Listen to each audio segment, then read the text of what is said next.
Hi, Leigh. Hi, Fifi. How are you? Oh, just existing under the unbearable pressure of existence.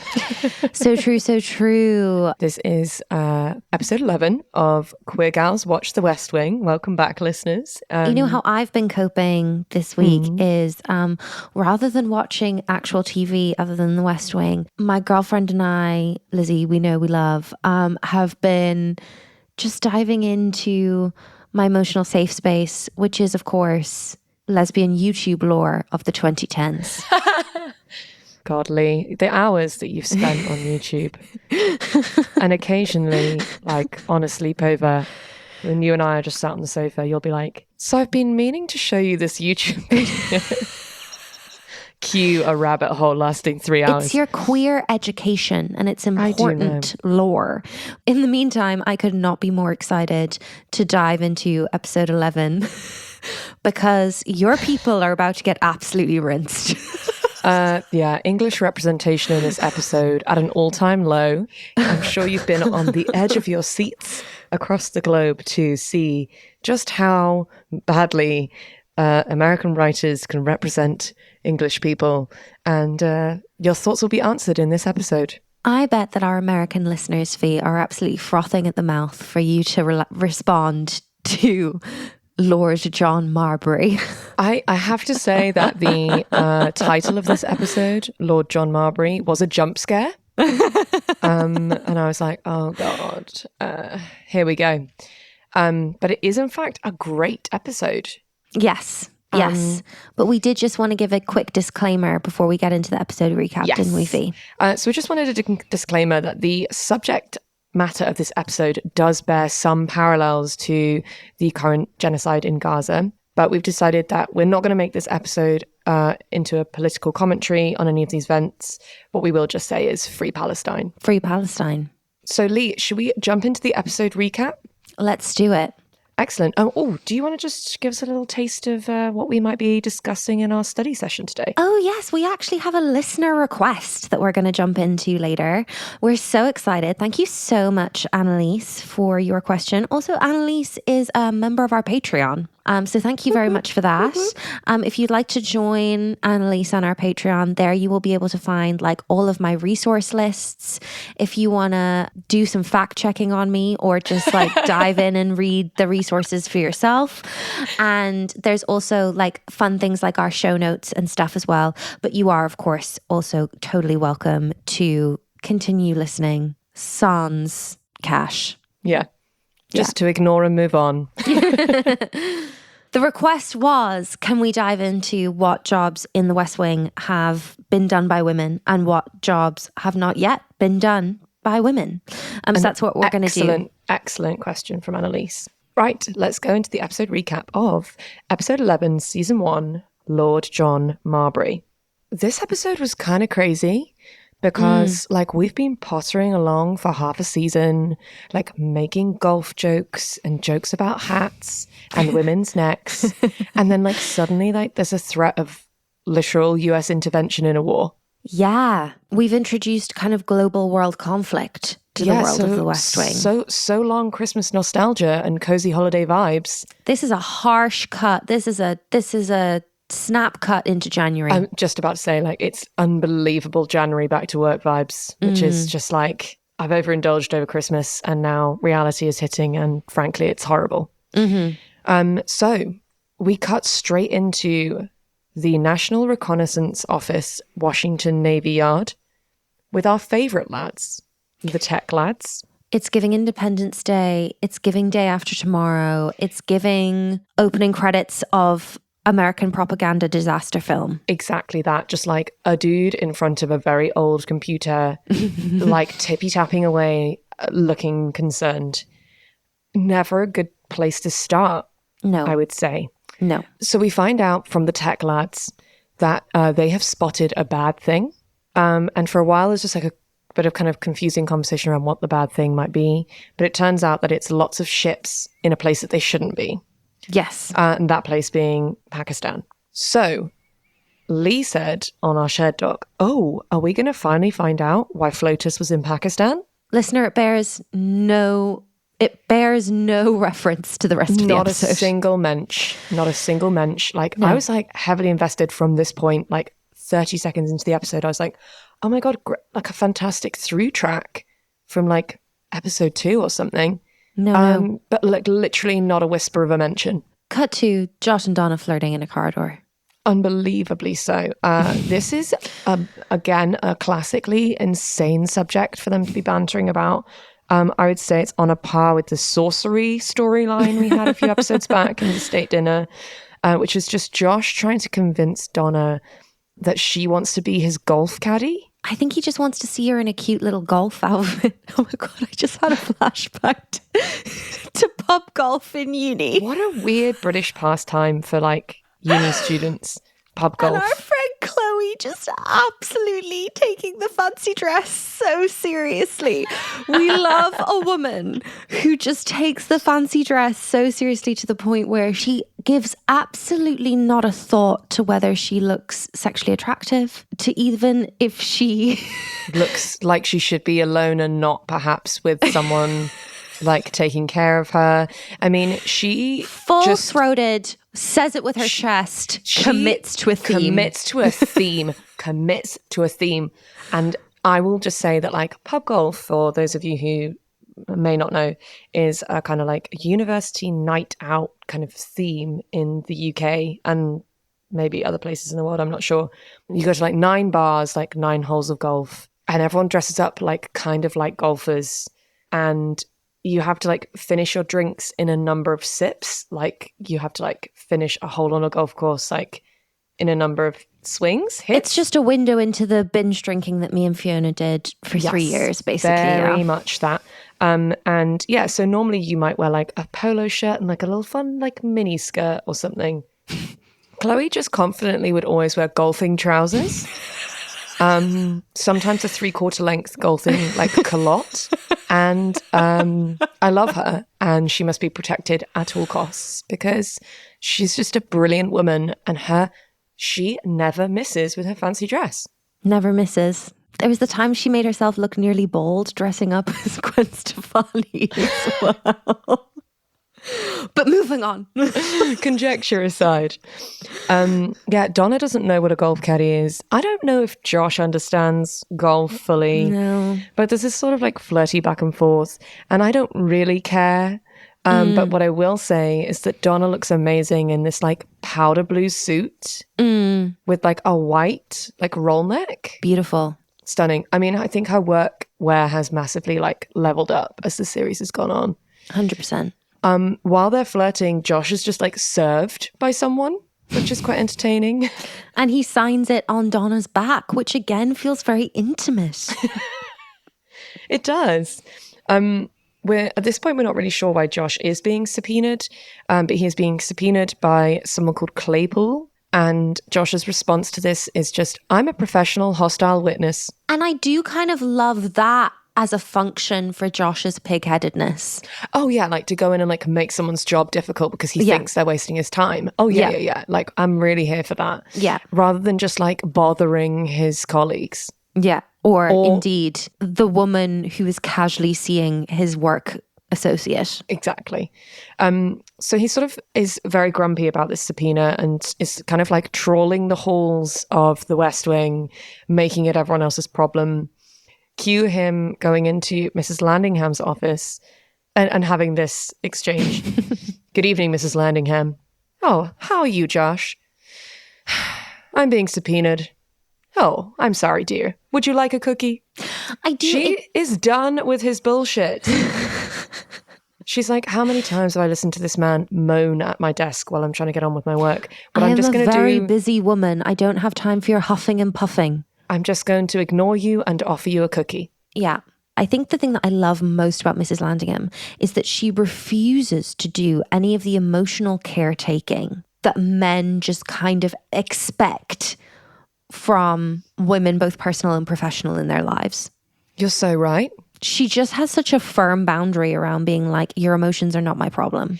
And actually, you've nailed that because she doesn't in any way mother anyone either. No. Like she's not there like straightening people's ties. Like her cookies are there mainly to just distract people from bothering her.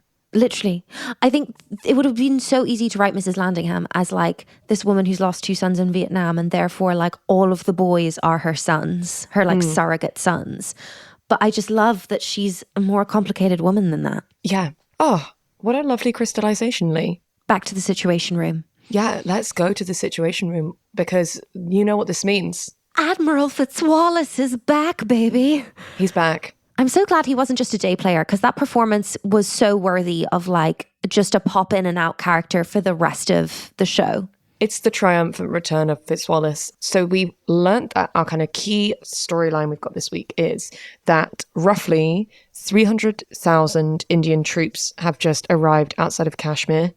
And there is a clear plan that there is going to be hostile action from India towards Pakistan.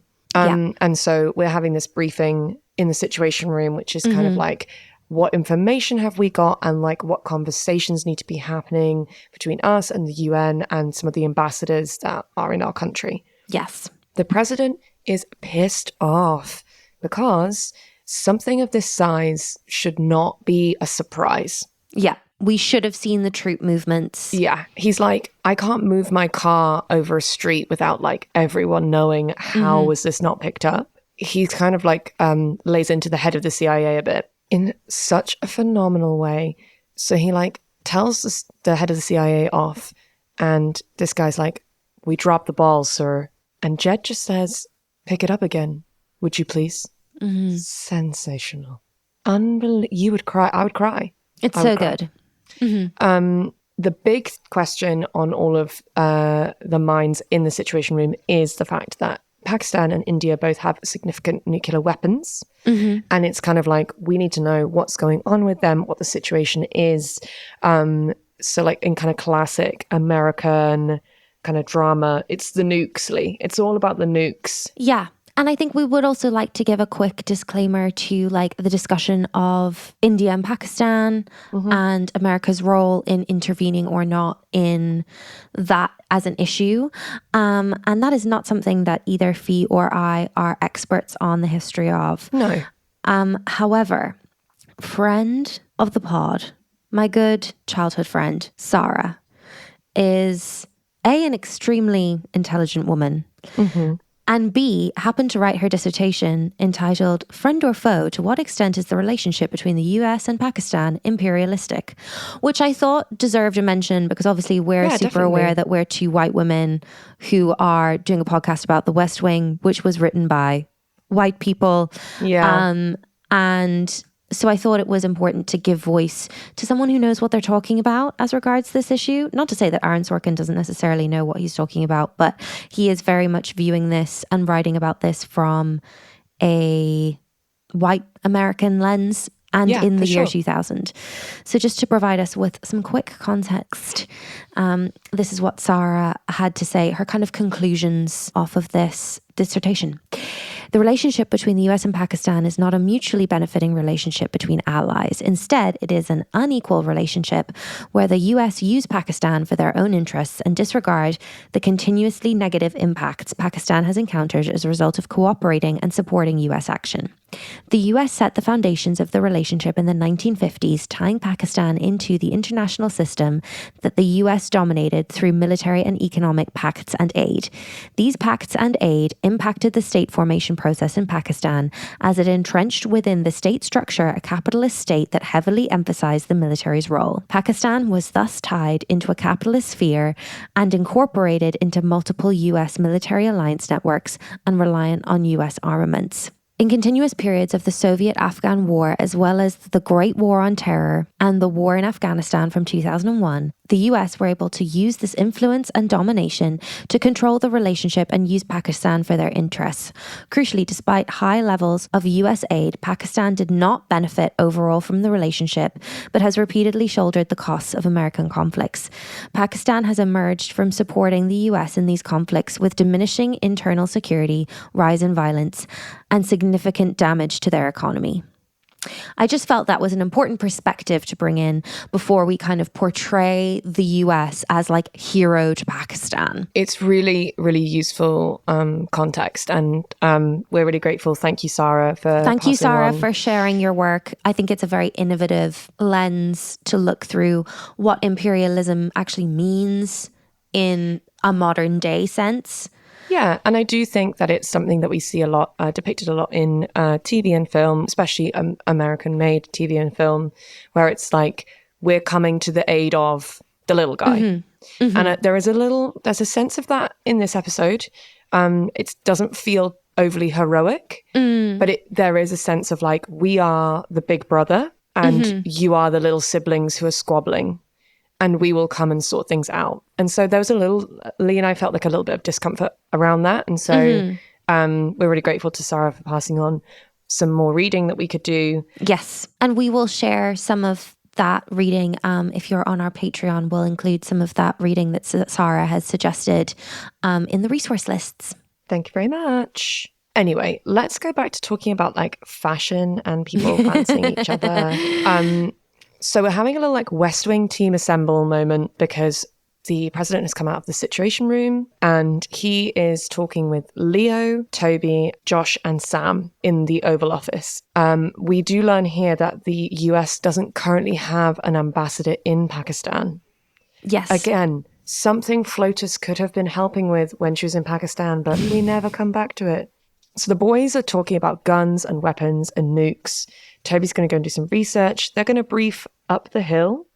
Is Up the Hill the Pentagon? I believe Up the Hill would be Congress. The Capitol? Congress. So that would be like the Foreign Relations Committee. And we have this horrible moment where suddenly, as a viewer, I was like, where's CJ? Yeah. And then like CJ's just in the doorway being like, hey guys, what's going on? And then they're all really weird and cagey. And she's like, oh, I've got the press team in. Like, is there any more news for the day? Or like, am I putting a lid on it? Mm-hmm. And they're like, no, I think that's everything for today. And then Toby just kind of goes, I'll brief her tomorrow. And I mean, shock horror, how do we think that'll turn out? Mm-hmm. Like, never leave your press secretary in the dark. I think there is some debate between different chiefs of staff in terms of whether a press secretary should be on a strict need-to-know basis because you can't reveal anything that you're not supposed to if you don't know it. That's true. So I think that's kind of the attitude that's being portrayed here. But there is also the other side of the coin, which is that actually it can be incredibly helpful in terms of minimizing damage, as we'll see later in this episode, if the press secretary knows what they're trying to hold back. Yeah. And not to get on my soapbox about it, but as a woman...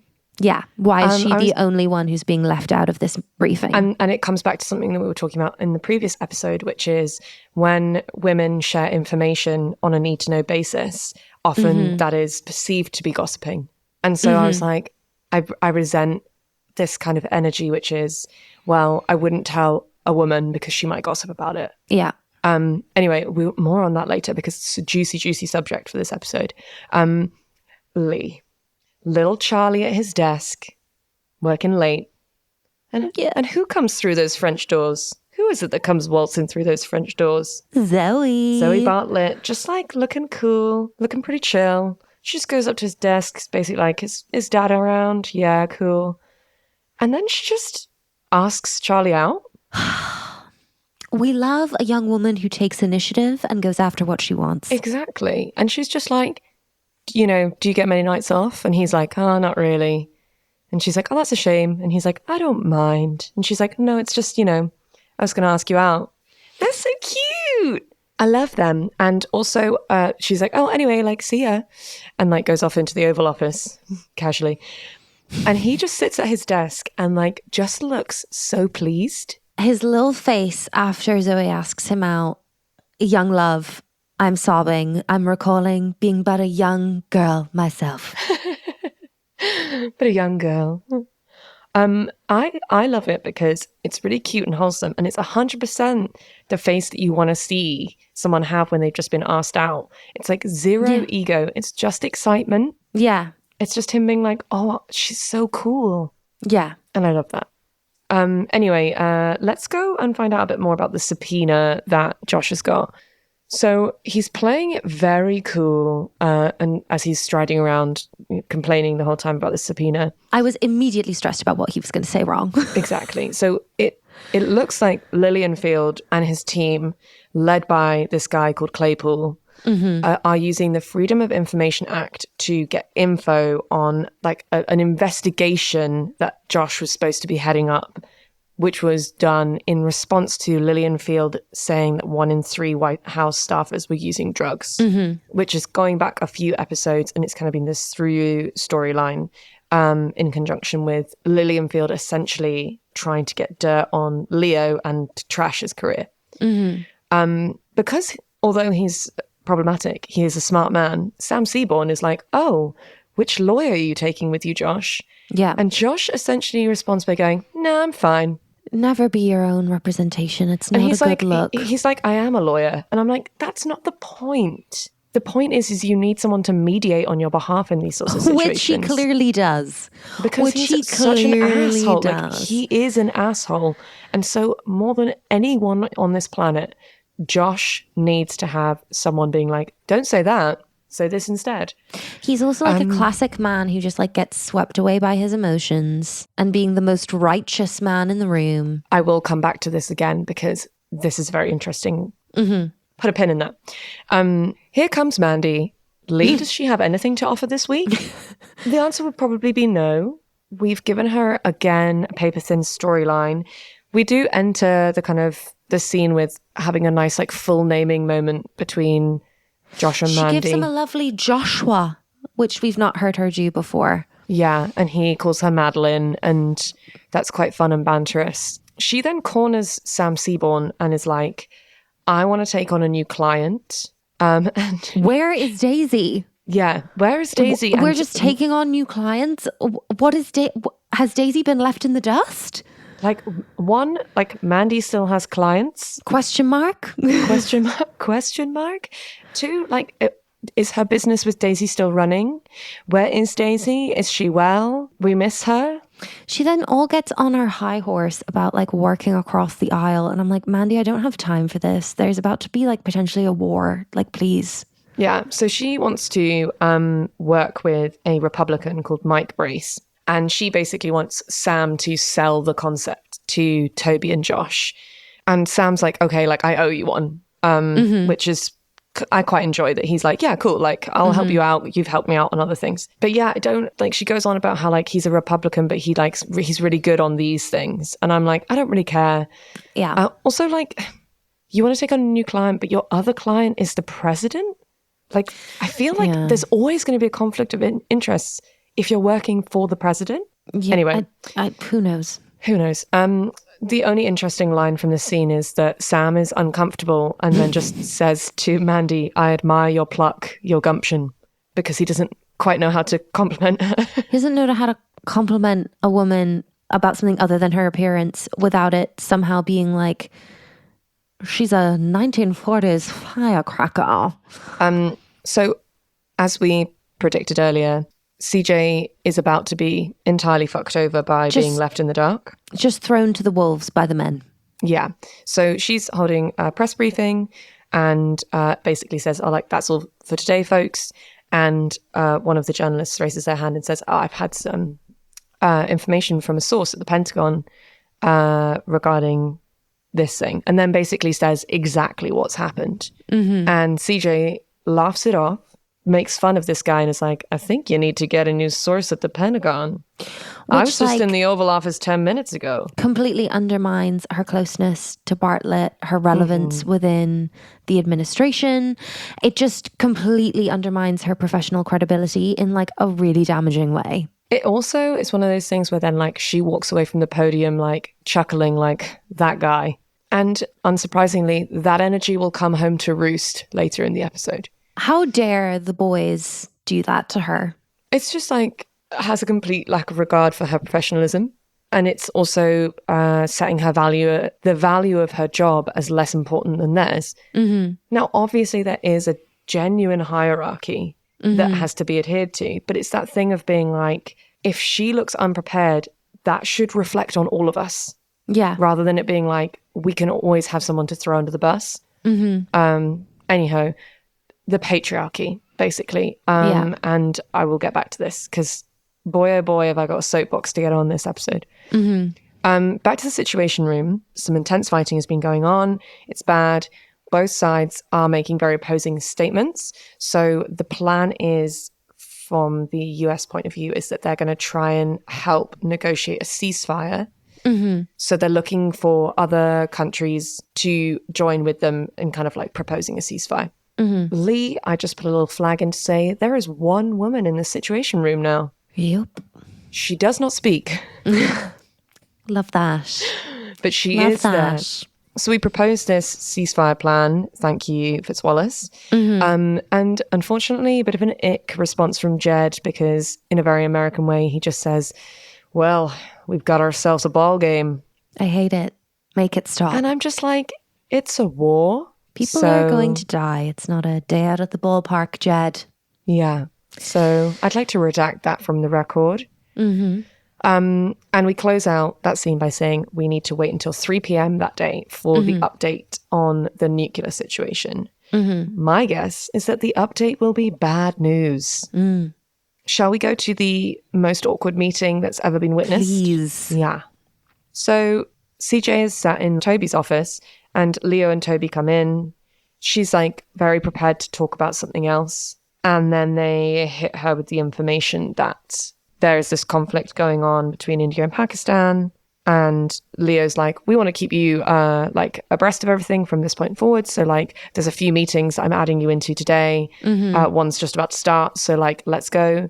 And she remains so professional. She just says, you told me the lid was on. And like Leo continues like carrying on talking about this meeting. And she's like, I told them that it was nothing. And I laughed off this guy who had a very credible source, obviously. And Leo just says, tell the room you spoke without knowing the facts. And CJ responds going, I guess that's what I'll do. You're just asking me to fall on my sword.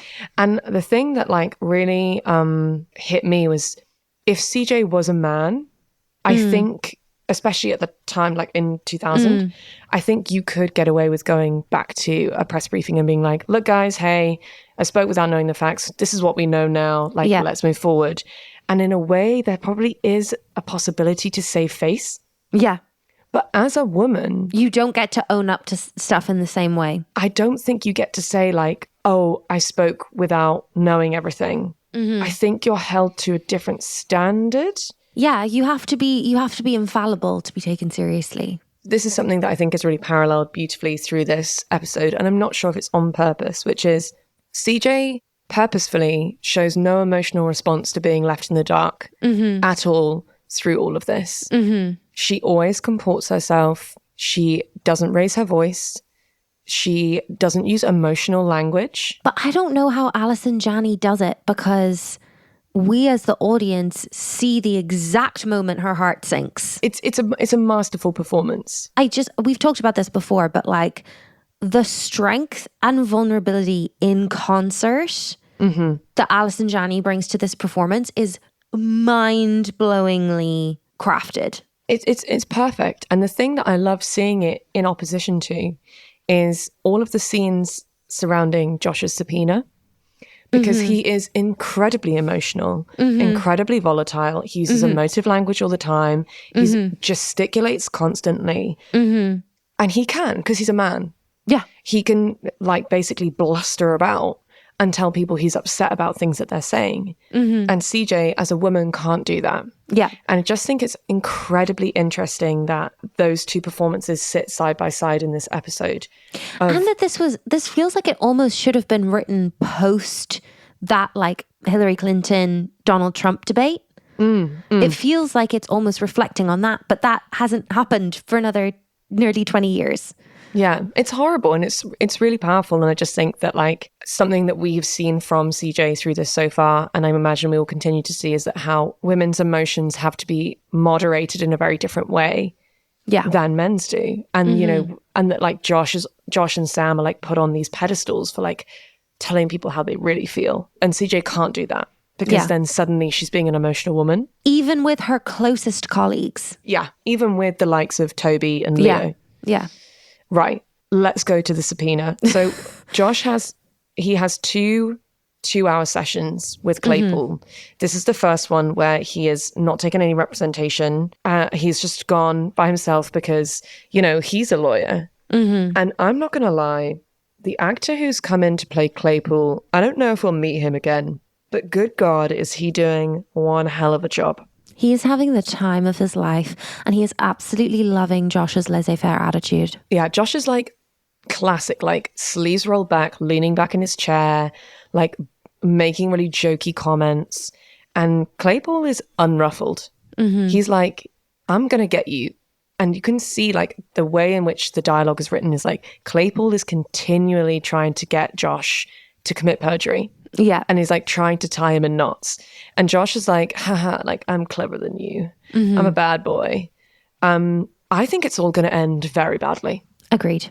We do learn a useful fact, which is that, yes, we are at the end of the first year in the Bartlett administration term. Yeah, Josh is just kind of queuing himself up to wreck himself, really, and closes out the scene by leaning back in his chair and saying, please, will someone just offer me some coffee? Maybe not the vibe, Josh. What's a girl got to do to get a coffee around here? It's so that kind of attitude, and I'm just like, are you not aware, like, how much is at stake? Yeah.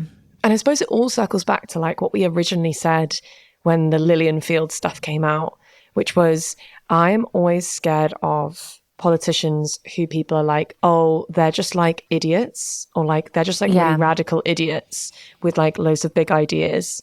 Like, let's laugh at them. And That's I'm how like, Boris Johnson got us to leave the EU. Do you know what I mean?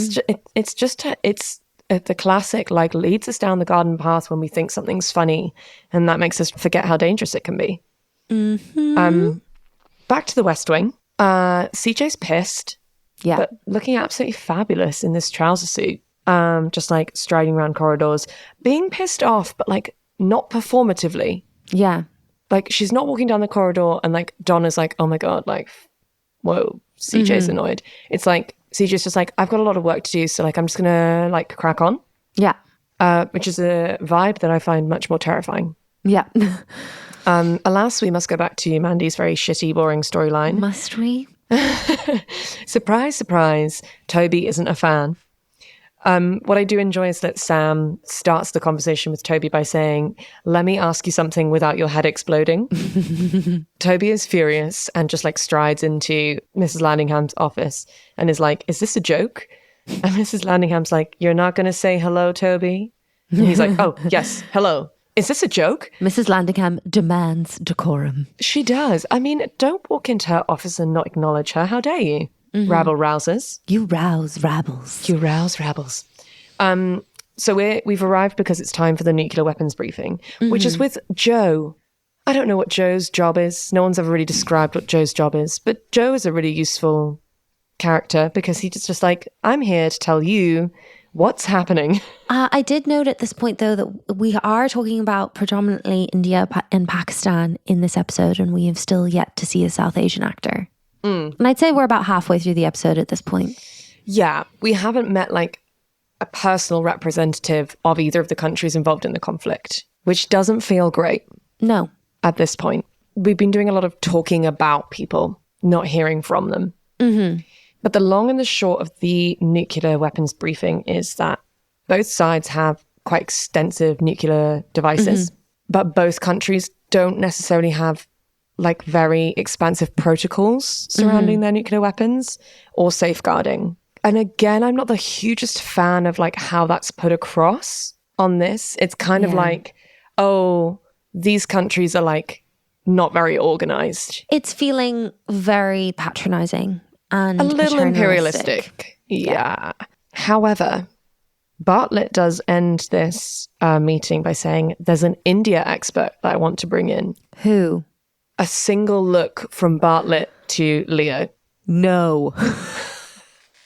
This is the way to introduce me a new character. Yeah, I'm immediately obsessed with just like Bartlett very, very, very vaguely referencing someone and Leo being like, absolutely not. The vibe that I get from this is like sad single me being like, maybe I'll text this ex-girlfriend. And you being like, no. Me just like looking at Leigh holding her phone from across the room. She's not voiced any of these things out loud. And I'll be like, put that down. Not today. The only thing that we hear about this new character is... You're really going to let him loose in the White House where there's liquor and women? Well, we can hide the women, but the man deserves a drink. Obsessed. Excuse me while I choke on my own vomit. Like, what is the... Who is this? And why? Such an incendiary introduction. Also, like, please protect women. Yes. Please make it a safe workspace for women to be in. Why don't you ask him to change his behavior rather than hiding women from him? We can hide the women. Guess what also means that women aren't going to get to be in the important meetings? If they have to be hidden from experts. Vile, truly vile. Can't wait to meet him. Time for CJ to get an apology from Toby. So CJ is working very hard in her office with her little fishbowl on her desk. And she is with one of her assistants, Carol. Hey, Carol. Hey, Carol. I'm getting queer vibes. She feels new. I don't think we've seen Carol before. I don't know. She's like tall and she's wearing slacks. And I'm just like, yeah, I feel like Carol's one of our gals, you know? Also, like, I feel like CJ is like on a level with Toby, like work-wise. And so it just feels like we see that Toby has a deputy in Sam Seaborn, but like deputy press secretary is also a position. So I don't know why we've not given CJ the deputy as a character. I mean, like, surely actually it would have given Mandy more to do if she was deputy press secretary. I vote, let's just oust Mandy because I'm done now. I'm not saying cut her from the show. I'm saying get her out the White House. Yeah. Get her out, have her come in like every few episodes and stir up some shit with Josh. Would love that. And let's have a new character in the deputy press secretary, like building up that relationship with CJ. CJ learning to like trust another person and not like do it all. CJ learning to delegate, like being a mentor, like. Yeah, would love to see that. Okay. I'm going to manifest. So Toby arrives and says, I was warned that coming to talk to you might be insulting to your professionalism. And CJ's like, well, you wouldn't want to do that. And we have this like very uncomfortable like back and forth. And once again, CJ is just very calm and Toby is writhing in his own skin. Because I don't think Toby likes conflict. I think Toby likes conflict. I think he doesn't like conflict with people that he likes. Yeah, that's true. He doesn't want to apologize. He doesn't like apologizing. No, because he's stubborn. But CJ has this great little bit where she says, they think you lied to me, which is what happened. They don't know me. I'm from nowhere. I was just starting to get credible. I was just starting to get their respect. Do you know how long it's going to take for me to get it back? And I love that she doesn't say this in the initial scene, in like an emotional gut reaction. She waits for him to come to her and she's processed and she's sharing her processed thoughts. And I think what she says is like very valid, which is, I'm very new here, as in like, I'm not coming with like years and years and years and years of being on other people's staff that we know of, because we haven't had her full CV. You keeping me in the dark has like ruined my credibility. Yeah. And then Toby says, there's a concern that you're too friendly with the press. I hate that CJ's flirtation has already come back to bite her in the ass. It's like can women not have a nice career and nice things? Yeah, it's like maybe at this point, 1 or 2 dates with Danny. And she's already being frozen out of certain conversations because there's this assumption, right? That like a girl will tell her boyfriend everything. Raging. Awful. It makes me so angry. I was seething watching this. Because at no point in all of the discussions surrounding Sam Seaborn and Laurie has there ever been someone say, Sam, like, don't tell her things. Not even that, but I think it's worse because he's saying there's a concern, which means people have been talking about you. He's not actually coming to her and saying, make sure you don't tell Danny things that you shouldn't. That would be like a friend to friend thing. What he's saying is the equivalent of someone going to Sam, there's been concern that you might not be a credible person anymore because of your relationship. It's a horrible feeling. Like, it's a gut-wrenching feeling. And CJ just takes it like a pro, because I would have been so angry. And she just says, okay, I have all of this work to do. And then just gets back to her work. And he just like has to leave her office. I will say, I am really, really glad that there is no scene in this episode which is CJ going to Danny and complaining about the situation. Yeah. I'm actually thrilled about that. It's like we let her have her own emotional response, and it doesn't actually have to be anything to do with her romantic personal life. Yeah. Shall we move on to the fact that Charlie is just a king amongst men? Yes, please. So Charlie goes in to speak to President Bartlett and asks for his permission to go on a date with Zoe. Oh. Firstly, this is very, very cute. It's extremely cute. And secondly, Bartlett's response is insane. Which is just, he says the phrase, I should have locked her in a dungeon. Yeah. Which is, to be fair, very R.I.P. JD. It's very my dad coded. Yeah. In fact, just like Bartlett's whole response to his daughter being asked out is very your dad.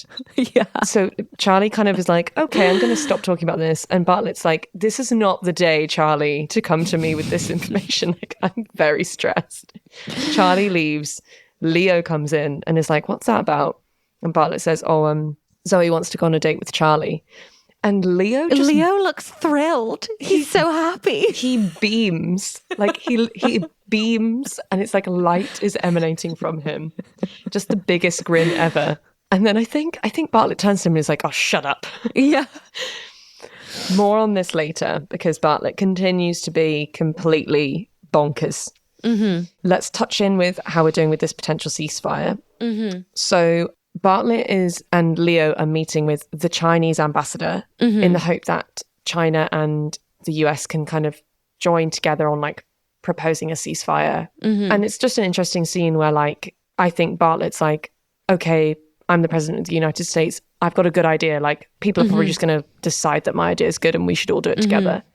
And just another country being like, well, that doesn't really suit us. Yeah. We're probably just going to do what we think is best. But yeah, the Chinese ambassador basically says that they're going to support Pakistan and they're not really interested in working with the US. So we're back to the drawing board. Mandy's still not dropping this new client thing. It's just continuing. It's such an irrelevant storyline, and it just makes her sound so whiny. Because for some reason, she isn't doing any of the legwork, and she's continuing to bother Sam about it and making it his job. And I'm just really fucking over it. Like, why don't you go and talk to your colleagues? Why is Sam going? You're a grown woman. Let's skip to the Pakistani ambassador. Yeah, let's. So this is the first time that we're meeting the first South Asian character. And it does feel too late in the episode. Yeah. There's quite a lot of kind of like shithousing between like Leo and this ambassador, which I quite enjoy. The Pakistani ambassador is like, the people involved are defenseless. And Leo's like, I think a lot of them are carrying the M16s that we sold them, which at least is a reference to the information that Sarah gave us. So there is at least one character in this show that's like, I don't think we're particularly blameless in arming a lot of the people who are involved in this. But it does all feel like a bit on the nose. It all feels a bit like very parental and very like Bartlett being like, can you guys stop like arguing with each other? Which feels like it's very much minimizing like hugely historical conflict between these two countries. Which was very much like created and promulgated by the West. Yeah. Circling back to Bartlett being insane. So he finishes this meeting. Charlie comes in, he doesn't even look at him. He just like gives him instructions without looking at him. Which is enough to make any man anxious. But having wrapped up this Pakistani ambassador meeting, he's now going to go and meet the Indian ambassador. And Bartlett's just like, in his really deadpan way, he's like, and then if after that you could just ask the Secret Service to just step in and kill me, which is good. I love it when Bartlett's deadpan like that. Which would be a huge perk of being the president, would be being able to make that joke. Yeah. But there's a little kind of going back to the romance between Zoe and Charlie. So Leo and Bartlett kind of touch base a little bit and have like a little dad-to-dad chat about it all. And I just really love how their friendship is depicted. It's so cute. Bartlett refers to himself by saying, "I'm a father in pain." And it's just kind of like generally like, ugh, like, what am I going to do? What am I going to do about the fact that like Charlie wants to date my daughter? And big respect for Leo, because Leo just is like, let's stop for a minute. Is this about the fact that Charlie's black? Yeah. And I actually quite rate that. And unfortunately, Bartlett's like, absolutely not. And then kind of blusters a bit too much. Yeah, he does a kind of slightly boomer mummish, Karen-esque response, saying, "I'm Spencer Tracy at the end of Guess Who's Coming to Dinner, not the beginning." But it feels very accurate for Jed Bartlett. Yeah. We also find out that Charlie's a little bit older than we thought. So he is 21. Yeah. And Zoe is actually 19. Mm-hmm. So she is going to be starting as an undergrad. Mm-hmm. So, but I love that. Like, that's a fun age gap. Yeah. But really, in a really gross way, Jed, like, he's like, young men learn a lot in those 2 years. And I'm like, do you mean fuck? Do you mean young men fuck a lot between the ages of 19 and 21? I think he's just bullshitting. I think he was trying to say that it was a big age gap, and then Leo was like, it's really not. Like, 21 and 19 is like fine. And then I think he's trying to be like, well, it is a big age gap, actually. I just like the idea that perhaps when Jed Bartlett was 21, he was just an absolute man about town, starring in, you know, all the Amdram, just like getting about. And he's like, well, when I was 21, I was an absolute dog. So I wouldn't want my daughter to date someone who was behaving like I was. Should we go back to the second deposition? I don't like the whole vibe of it. I was like, this is extremely bad news from the off. Honestly, like my whole body was rigid through this scene. I've never been happy before that Sam Seaborn was in a scene. Yeah, so like after his first subpoena deposition, going quite badly, Toby and Sam were like, one of us is going to be there with you, like, for the love of God. Yeah. And so Sam is there. It is a very uncomfortable scene. Mm-hmm. Claypool is absolutely baying for blood and is like gunning for Josh. Mm-hmm. He has on the desk the files from Leo's stay in rehab, which very much sends Josh over the edge. Rightfully so. I mean, like, if someone I loved, if someone had illegally gotten hold of their rehab records and was essentially threatening to make them public, I can completely understand why you would have a huge emotional reaction to that. Yeah. It's a horrifying thing to do to another human being. But also, Josh, I'm going to need you to be a professional, because actually what's not going to help Leo right now is grabbing this man by the lapels and screaming in his face. Yes. So the kind of like dishing out of the illegally obtained files is like read to a bull for Josh. And Sam kind of is like, we're leaving this there. Like, we're going to reschedule this. Like, you can't be pulling shit like this, Claypool. They get up to leave. Because basically, if Josh now answers the question at all, he's perjuring himself. Yeah. As they leave, Claypool says, the notion of you standing up for a man so egregiously unqualified. Josh body slams. Josh literally throws Claypool into the wall. And for a moment, we're in Days of Our Lives. Yes. Full soap opera. And then Sam gives my favorite line he's given in the whole TV show thus far, which is, you're a cheap hack, and if you come after Leo, I'm going to bust you like a piñata. Just with his rimless glasses on, looking like a lesbian from 2008. I mean, it couldn't have gone worse. So to the Indian ambassador, we have like the kind of opposing scene to the one we saw with the Pakistani ambassador. And the Indian ambassador is actually played by Iqbal Thiba, who He literally runs Hollywood, Leigh. Yeah, he walked in and I was like, oh my God, this guy. He is in everything. In everything. And he is a fantastic actor. So it was a pleasure to see him on our screens doing an absolutely lovely job. If anything, the scene was too short. But fun fact, he's actually born in Pakistan. Beautiful. I kind of would have loved him to have like been in the episode from the beginning. I think like the storyline and the character and the performance all warranted him being in from the beginning. It felt like a waste of an actor, to be honest, when you've got someone that seasoned.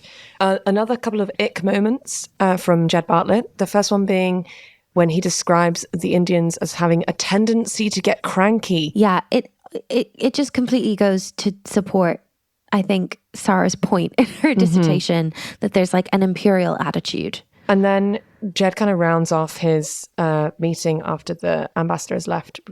He says to Leo, every time he talks about colonial Western imperialism, I always want to remind him that the United States is also a revolutionary country that threw off its colonial masters. Not the same. Not the same, Jed. Not the same. I would recommend never saying that to him. Yeah. Actually. Yeah. Enter Lord Marbury. Literally, as this character enters the room, Leo just utters to himself, God help me. Which never loved the man more. Yeah. The largest and most flamboyant stereotype of an English landed gentry person enters the room, firmly shakes Bartlett by the hand, then introduces himself to Leo. Leo says, yes, we've met 10 or 12 times. 10 or 12 is so specific. It's a lot. And then Marbury is like, oh, I thought you were the butler. How do you feel about this portrayal? So how of do your I people, feel? Fi? I mean, I hate it. I also feel like I don't need like the take of the conflict between India and Pakistan to come from landed gentry from England. That was the biggest stick for me, but that's more of a writing issue. Yeah. What I will say is he is described as the son of the Earl of Sherborne. That doesn't exist. So that's just a made up title. Yeah. So firstly, just do your research, guys. I mean, fine, make up a title, whatever, but like, we just don't need the aristocracy, the British aristocracy involved in the conversation about India and Pakistan. Absolutely not. However, having it like an aristocratic English character, very funny. Yeah. Very funny. I will just say, what we need to do is, and I call it, it's the Nigel Thornberry scale, which is where we go back to the children's animated television show, The Wild Thornberrys. People may be familiar with it. If not, Google it. The father character in that is called Nigel Thornberry.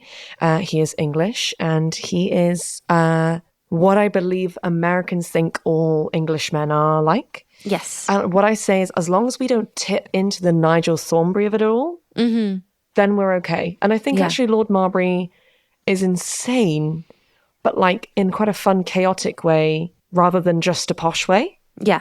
I will say just a little quick bit about the actor who plays him. So he's played by an actor called Roger Rees, who is basically like this Broadway legend and is having far too much fun. He is also a recurring character, so we will see him come back and reprise Lord John Marbury. He's having far too much fun. Yeah. And also, he is Welsh. So I think he very much is allowed to come and make fun of the English. 100%. We love to see the Celts at it. Yeah. And actually, I take it far better from him than I would if it was an American actor. Yeah. And in terms of just it being relevant to the pod, I mean, he's a bit of an icon and a legend because he's been out. He unfortunately has passed away, but he was an out and proud man. And he, as soon as gay marriage was legalized in New York, married his partner of 33 years, Rick. We love that. So thank you, Roger. And you continue to have fun, darling. Toby does put his big girl pants on and eventually apologizes to CJ and just sits next to her on the sofa in her office and is just silent. And she's like, are you apologizing? Yes. Well, what? Apologize? I'm sorry. God. It's it's so sibling-like. And then they just sit next to each other for a bit longer. And then Toby just like smiles at her. Aww. And I think that might be one of our 21 times he ever smiles in the show, Leigh. It's very cute. So Josh and Sam are returning from the deposition, and we're kind of having like a little team talk about the Lillianfield stuff, because what we've learned from the body slamming and the pinata threats is that Lillianfield isn't going to stop. He has the receipts. He's got the receipts, and the news is just going to break at some point, and we've got nothing to detract from it or distract from it. So Sam and Josh, Donna, Margaret all go into Leo's office. It's a fantastically written scene yet again, which is just Josh and Sam kind of hitting him with quick fire questions and everyone being really respectful. And Leo I think Leo's sitting down. There's some sort of like quite lovely staging. Like the mise en scène is really satisfying. And like Leo seems very vulnerable and he just looks very old. And everyone just looks very respectfully present in the room. Yeah. And what I love is that they're kind of trying to assess what the damage is going to be so that they can make a plan. And so they ask, does your family know? And what I love, which obviously we've seen a little bit of grumpiness between Margaret and Leo over the past few weeks, what with the stress of Christmas. But I do love that they say, does your family know? And Margaret nods at the same time as Leo, because she's so like in sync, and I feel invested in his career as his assistant, that she nods yes as well, because she's like, well, I know everything that's going on, and I know who knows and I know who doesn't know. Yeah. And it also to me indicates that she's been here for more than 6 years. Yes. As in like Leo's assistant. Yeah. And they just say, we're here for you, whatever you need. We just wanted to come in and tell you that. And I love that we don't see the prep for the conversation. We just see them like assemble and come together with zero faff. And it makes me feel like when the news does break and we see the kind of subsequent drama happening in following episodes, that what we're not going to have is like internal conflict of people being like, but I didn't know that. Yeah. We're just going to see them absolutely bossing their jobs. Yeah. I'm excited for that. Let's sign off this episode with some classic Bartlett nonsense, shall we? So Bartlett is classically talking about the Bible and Charlie's just trying to do his work. Of course. But after blustering about like horses in the Bible, Bartlett does give his blessing for Charlie to go on a date with Zoe. And what he does do is kind of, he like clocks for Charlie, because Charlie's obviously very pleased. He's like, have a really nice time, but just like remember that there are going to be a lot of people in this country that aren't going to want to see a picture of you out on a date with my daughter. Yeah. And I want you to be aware of that. And he just says, and you know what to do with the letters. And Charlie nods, which I think is like, you're going to get hate mail and death threats, and you come and you give those to us, and we will find those people. That sounded like I was going to say, like, we will find them and kill them. But like, as in like, we will keep you safe. Oh God, you're gonna make me cry again. But I do love that we have this moment of him kind of caretaking for Charlie and doing some like almost like expectation management of like, you are making the choice to step into being a public figure if you're gonna date my daughter. And I am preparing you for that in the way that obviously potentially the royal family did not do. Yeah. So the gang comes in and Leo tells Bartlett that the news is going to break and Lillianfield is going to spill the information about him like imminently. And the first thing that Jed says is, are you okay? And that's when I began to weep. Yeah. And then he says to Leo, don't you ever forget the battles you fought and won. I've got to get... What is it with it? I know. It's the male, it's the emotional vulnerability within male friendship that we never fucking see. I think also though, just like as someone who like has people, you know, on the bandwagon and off the bandwagon in recovery in my life, the dignity and respect that Leo's character is afforded as someone in recovery is just so powerful and important. And the fact that he has like the president of the United States being like, you're not fine by being an addict, I just think is like so important. And I will stop crying. No, it's like, I think it is beautiful. And I'm so happy that this is the way that this storyline turned out, because when we first learned about Leo's alcoholism, you and I were like, oh no, I really hope this isn't like an issue we're giving him to make his character more interesting. Yeah. And actually, it hasn't become this like weird defining thing. It's just become like something that he owns in a really positive way. Yeah. And I think that that's really fucking insightful for the year 2000. Yeah. So after this emotional moment, Lord Marbury does re-enter and is sort of baffling, but in a very fun way. And he does pass on the information that basically we've got a 2-week ceasefire. So I do think we'll be returning to this story next week. Yeah. And at this point, it's like the team has never been stronger. Yeah. So I think shit or is more going united. to... Or more united. And I think shit is going to kick off next week. Agreed. That's my prediction. Yeah, absolutely. Rapid fires? Rapid fires. Cool. Best fashion? CJ's kind of checkered suit, which she received the heart-sinking news of the fact that she had been lied to in, with just the pale pink top to really bring out the lighter color in the checker, and paired with the berry lip. Yeah, beautiful. I think personally for me, it's got to be Donna's blue suit with the cream roll neck. I would also like to mention that in that outfit, she had a hair wrap pony, which I have always wanted to achieve and never quite achieved. Yeah. There's no amount of tutorials that are going to teach me how to do that well. No. I just don't think I have the thickness of hair. Yeah. What could a British or Irish politician never get away with? There's a quote about Revelations I'm trying to remember. It's about a horse. Please stop bringing God into it. Yeah, it's the God chat, not a vibe. For me, I think that threatening someone whilst also mentioning piñatas would be a thing that we just couldn't get away with. Our bingo card of guns, abortion, free speech, religion, etc.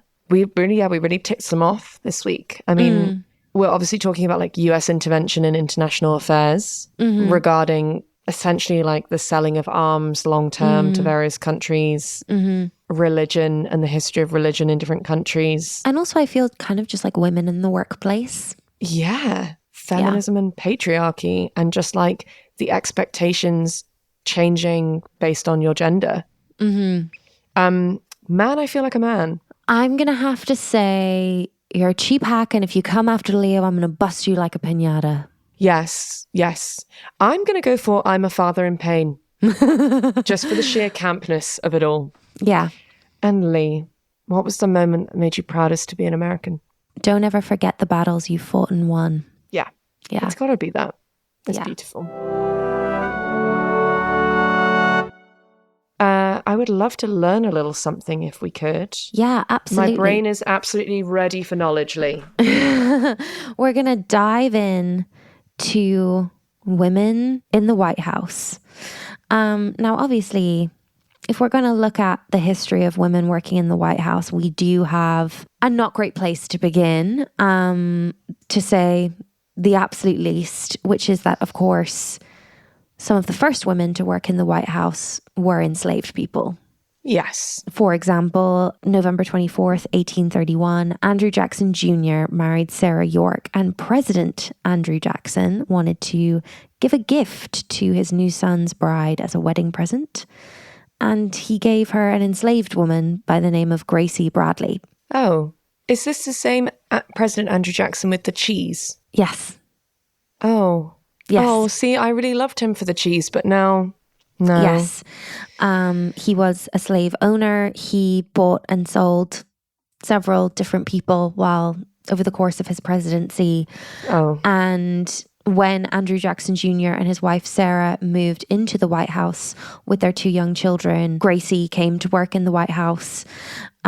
This is just an example as a case study, but other enslaved people also worked in the White House. But we're using Gracie as an example. Over the next several years, Gracie and her sister both worked in the White House unpaid, obviously. And, you know, we often think of the White House as the president's home, as an office, but it was also a place where enslaved people worked. And many of them faced the prospect of being sold and separated from the rest of their family. During the Andrew Jackson presidency, Gracie was separated from the rest of her family. And less than a month after President Jackson purchased Gracie, he acquired an 8-year-old girl named Emmeline, who he gave to his grandniece. It's just not what you would expect from a president. Yeah. A statement on the White House website says, the story of Gracie Bradley and her family serves as a powerful reminder that enslaved labor within the White House walls was still connected to a broader system of slavery, including the brutality of the plantation. The majority of the early presidents were slave owners, and they often brought their enslaved workers to the White House as a means to save money on domestic staff. Okay, so at least there is a kind of a stance on it. I wonder if in the White House there's any kind of like, not monument, but like plaque to, or like... I don't know that there is, but I'm happy to be corrected on that if any of our listeners know of any kind of monument to the enslaved people that once worked there. Because if there isn't, I would like that, I think. Yes. Would be, I feel like, at least a step in a more respectful direction. Exactly. To bring us post-Emancipation Proclamation, the first woman appointed to cabinet was Frances Perkins. She was appointed Secretary of Labor by President Roosevelt. The first Black woman appointed to cabinet was Patricia Roberts Harris, who was Secretary of Housing and Urban Development. She was appointed by Jimmy Carter in 1977. The first Latina in cabinet was Ada Alvarez, who was the administrator for the Small Business Administration. She was appointed in 1997 by President Clinton.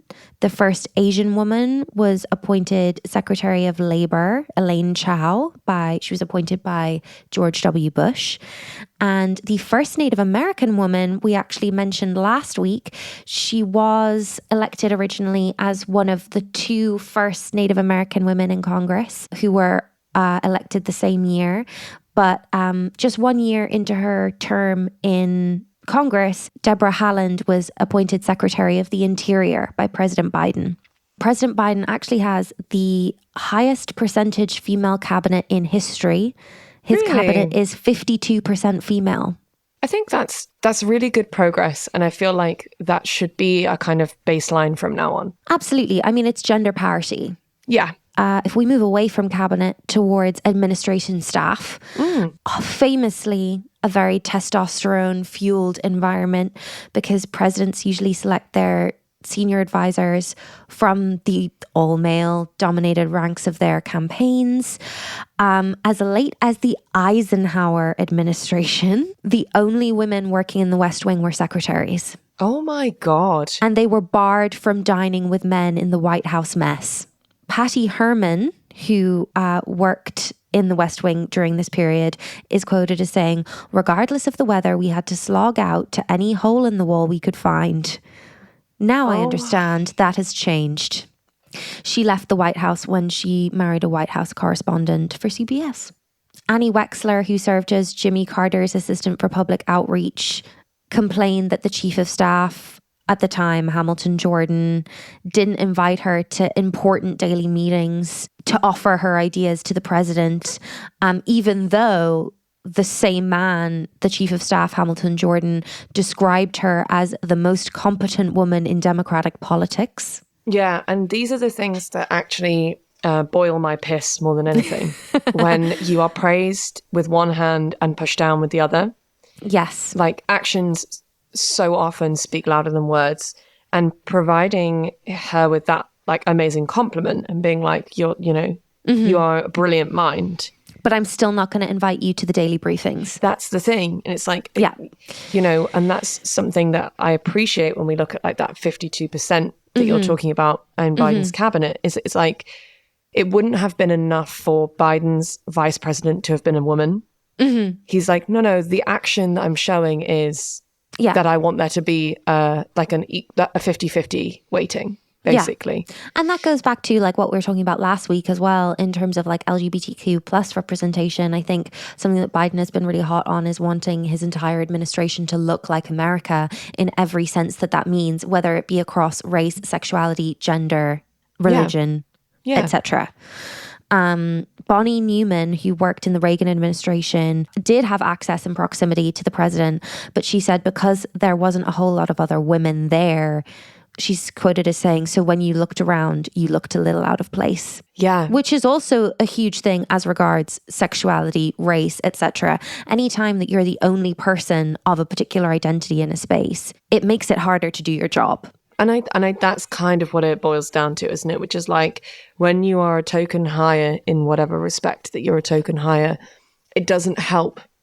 Yeah. Because then you're the one voice on that thing. Yeah. And that isn't actually, I think, progressive in any way. No. The Obama administration initially had a similar issue and was referred to as a bastion of testosterone. But at a dinner in November 2009, so within his first year in office, several senior female aides complained to the president that men enjoyed greater access to him and often muscled them out of key policy discussions. And then change did happen from there.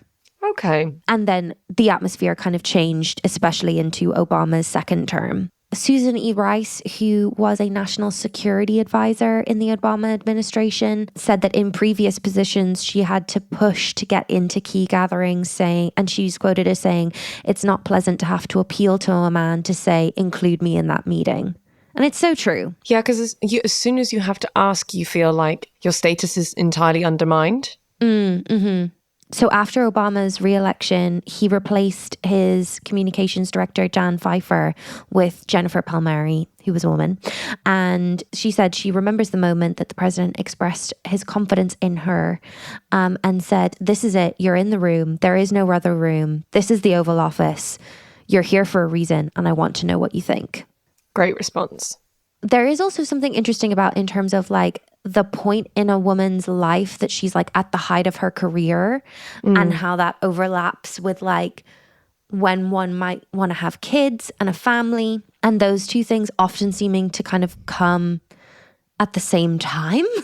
Yeah. Really unhelpfully.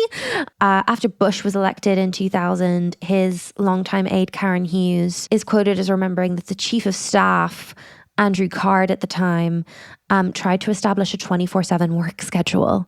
What? Karen Hughes was struggling at the time to balance her work with being a mom. And she called President Bush and said, I don't have to be there at 10:30 at night to do my job. And Bush is quoted as responding and telling Card, his chief of staff, don't run off all my working mothers.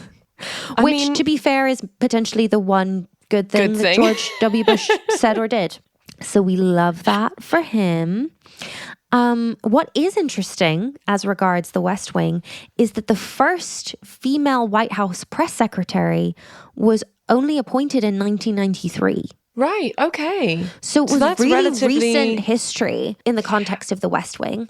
And actually, that kind of ties in quite nicely to this episode and what CJ says to Toby with being like, I'm nobody, I'm from nowhere. Like, it's taken me a really long time to build up that trust.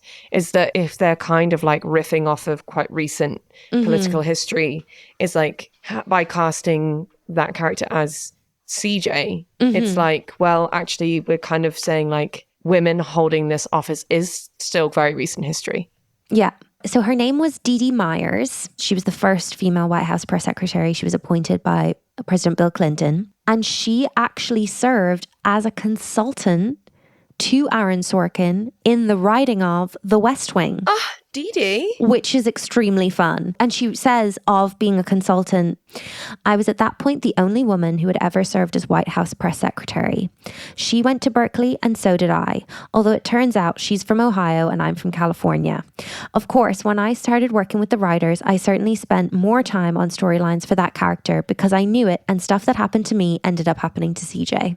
Oh, well, that is a really fun nugget of trivia. Yeah, isn't it really fun? Yeah. And she's kind of like referred to as like the real life CJ Cregg. Oh, And she said, I think the big thing that the show gets right, and this is really important because no one else had ever done it, is that people who work in politics are motivated by big ideas and hopeful aspiration, regardless of what side of the aisle you come from.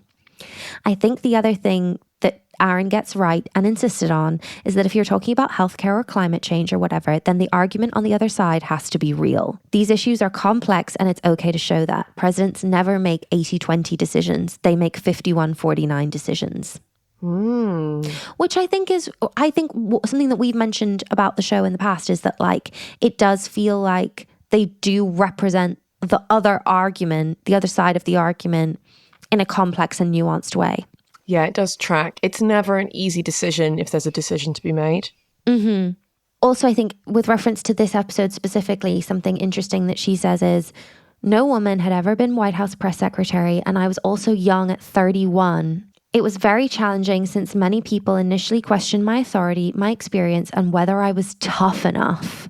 I felt like I had to continually prove myself despite the fact that I had worked on numerous campaigns before and proved myself over and over again during the 1992 election. No question that people paid attention to what I was wearing and my appearance, which still happens to some degree today, but rarely, if ever, happens with men. It might have made my job a little easier if I had paid attention to the way I looked, but there was more important things to concentrate on. Wow, okay, I'm obsessed with her. Yeah, super, super interesting. And then obviously, like when Biden came into office, his whole senior communications team was all women. So he had Jen Psaki, as we said, as White House press secretary. He had Kate Bedingfield as his communications director, and then Karine Jean-Pierre, who is now the press secretary, was the deputy press secretary, and Pili Tobar as the deputy White House communications director. So the Sam Seaborn of the group. So her, Josh, Toby, and CJ and Sam were all women. Were all appointed as women in the opening of Biden's administration. Cool. And two of those women are also lesbians. Pili and Karine are both lesbians. What can we say? If you need a job done, give it to a lesbian. Mm-hmm. And Dee Dee Myers actually responded she was giving this interview in response to their appointment and said, they are all tested professionals. So my first reaction is that this is an A team. The depth and breadth of their experience is what I noticed first, even before the fact that they were all women and two of them were lesbians. I think that this team is reflective of more women being given greater opportunities to rise, whether it's in government, industry, or the private sector. When women are empowered, they succeed. This team is going to crush it. Which we just love her, like celebrating the next generation of women coming up into her industry. But we will close on the bridges still to be gapped. Yeah. Is that a phrase? Yeah. Well, it is now. So these are some of the jobs that have still never been done by women. Chairman of the Joint Chiefs of Staff, so Admiral Fitzwallace. Mm-hmm. A woman has never done that job. Okay. We've never had a Chief Justice on the Supreme Court who was a woman. Okay. And we've never had a female chief of staff to the president. Really? No. And we've had 4 Johns, 2 Jacks, and 2 Donalds, but not a single woman as White House chief of staff. Oh, sigh. And one woman who was kind of seen as being like slightly snubbed for this role was Alyssa Mastromonaco. She was deputy chief of staff for the Obama administration, and several chiefs of staff cycled in and out during her tenure. So it was kind of questioned as to why she then didn't get elevated up into the chief of staff role, having been the deputy under a couple of different chiefs of staff. Yeah. Especially because she made a particular point of talking about how the Obama administration had promoted women in other roles.